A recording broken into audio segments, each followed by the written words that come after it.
Hi everyone, Anthony Fantano here, the internet's busiest music nerd.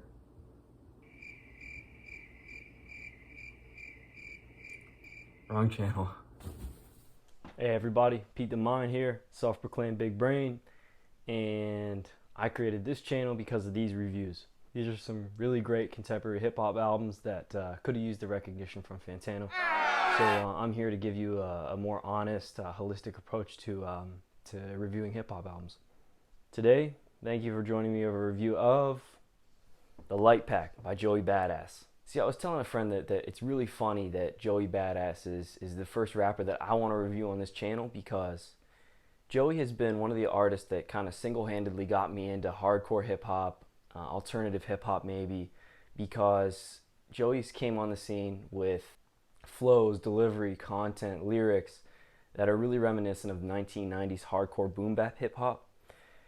Stuff like from Jay-Z, Nas, Notorious B.I.G. Suffice to say that him coming up in the 2010s, which is an era that's pretty much been dominated by a more languid, melodic trap sound popularized by artists like Lil Uzi Vert, Future, Young Thug, Lil Yachty, 21 Savage, pretty much everybody had come out of that 2016 XXL cypher. Joey paying homage to that sound, it's made Joey, at least in my eyes, really, really unique. Going into this project, I wasn't exactly sure what to expect from Joey in terms of sound, content, delivery, because at least in my eyes, Joey has been an artist to kind of reinvent himself every project. So he came out with this heavily lauded breakout mixtape 1999 in 2012, and that was the mixtape that really brought him into the limelight. See, that was the mixtape that had all of those hardcore flows, the boom bap style, had a lot of shout outs of really famous 1990s rappers, and that's why it's kind of called 1999, because it's the end of the so-called golden era of hip-hop, and that's why you have the cover in gold and purple. It looks like royalty. So going into Joey's debut commercial project, Before the Money, he was kind of at a crossroads because, did he want to stick to that original 1999 sound, or did he kind of want to adventure into new sound? And I think he kind of did a hybrid of both. He started out with that old sound, and then he kind of had some more up-tempo cuts. He had some more soulful cuts like Me featuring BJ, the Chicago Kid. That was a pretty successful commercial debut, but then going into 2017, Joey really, I don't want to say jumped the gun, but he tried to progress artistically and almost fell flat with his 2017 album, All-Amerikkkan Bada. So that was a really politically charged album. It had a lot of pretty radical political views. It talked a lot about systemic racism, among other things. And while I think it was a valiant effort by Joey, I think it kind of fell flat. And the main criticism of that album is it was really surface level. Joey would come in with, I don't want to say subpar bars, but really surface level bars. He wasn't really scratching the surface of the history of systemic racism in our society. He wasn't very adventurous. I don't want to say that the album was a complete failure, because it had really, really great bars in it. It did have some politically conscious statements in it. It had some ideas. They just weren't fully fledged, and I think that that's where Joey fell short.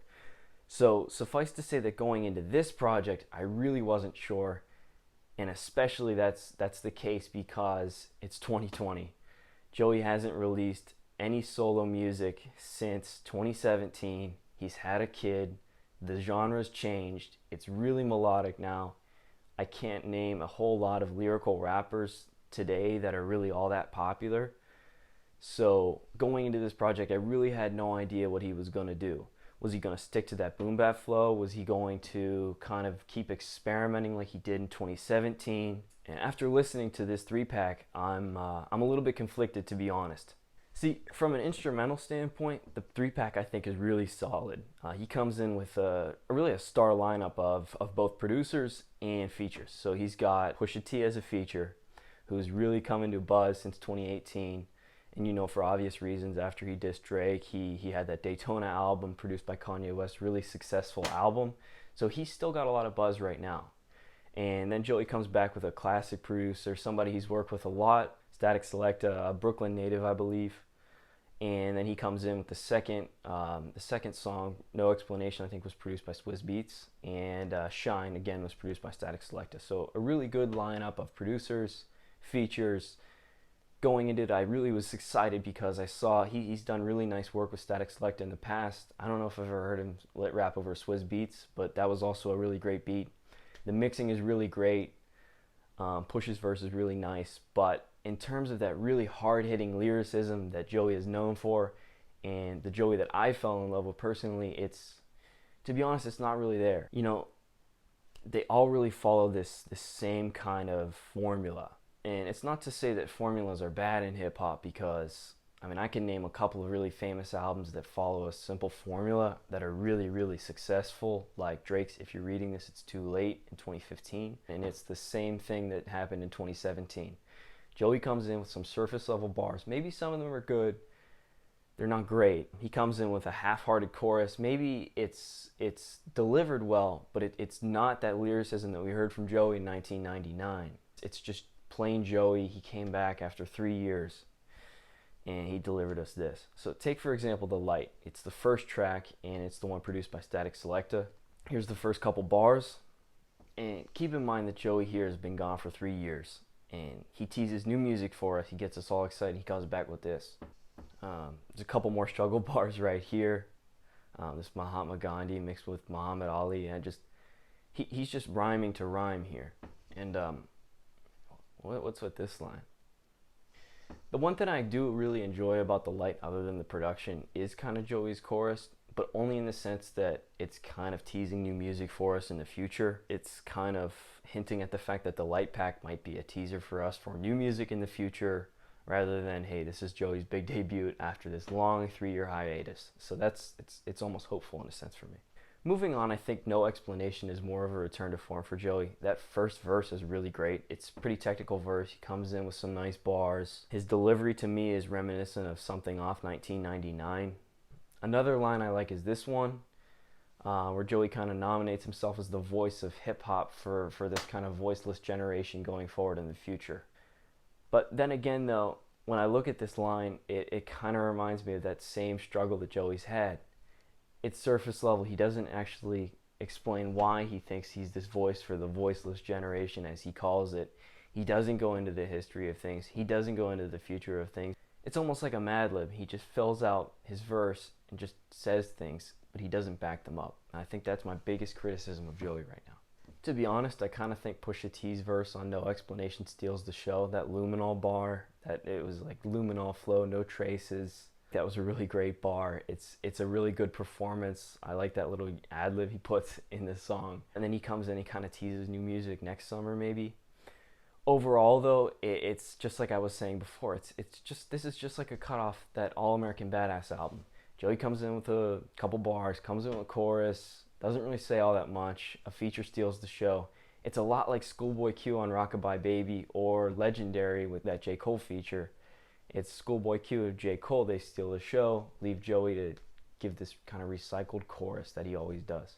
Moving on to Shine, I think it has a really infectious sample, that Roy Ayers sample. That's another beat produced by Statik Selektah, but I'm not going to go into this track all that much because it doesn't say a whole lot. It's more Joey just rapping about his rapping. It's light and it's catchy, but Joey's bars feel recycled once again. They're kind of cliche. The pre-chorus is catchy. I like the line where he says, when you say my name, don't forget the $sign, of course, because it's Joey Badass. He spells the 2 S's at the end with $signs. Overall, though, I don't think he offers up anything here that's all that special. Overall, the project kind of runs for 8 minutes. Joey comes and goes. Push comes on, really entertaining, and then he leaves. I'd expect that given a hiatus as long as Joey's, that big 3-year gap in his music, his relevancy has kind of dipped off, and I guess so is his lyricism, because I was hoping he'd come back with something as captivating and enticing as 1999, but he doesn't. I really wouldn't say that this is all that representative of the best of Joey's discography.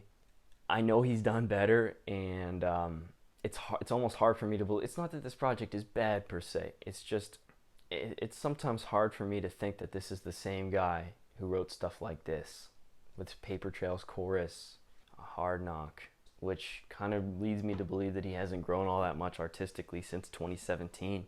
Given the cover art for this project is really cool cover art, it was suggesting this rebirth and this regrowth of Joey's music. Before I listened to this project, I didn't know what that was, and I'm sad to say that after this project, I still don't know what that was. I was kind of expecting rebirth, not reiteration. The only consolation I can say is that this is potentially Joey's way of giving us teaser tracks before the album. I'm going to go out on a limb and say that with Joey's increased presence on social media, him teasing so much more music, his grand return to rap, that these are teaser tracks. I'm going to say that he can do better than this, and I know he's going to come with some more fully fledged ideas in the future. We just got to wait till potentially the end of 2020. So how I'll review is I'll rate each song out of 10, and then I'll average the scores I give for those songs to kind of quantify my enjoyment of the album. So for the light, representative of the soul, I give it a 5.5. No explanation, the Pusha T feature, I'd give it a 6.5. And for shine, I'd give it another 6. So that averages out to a 6 total, and maybe the cover art, I'd give it a 7.5 out of 10. But as always, don't let my take become your take. Let me know what you thought of this project in the comments, and if you think I'm dead wrong, maybe Joey's gonna come out with the future with some better music. Hey, let me know. And if you enjoyed the video, hey, please like and subscribe, and hopefully that'll motivate me to make a couple more of these. But for now, man, that's the Light Pack by Joey Badass.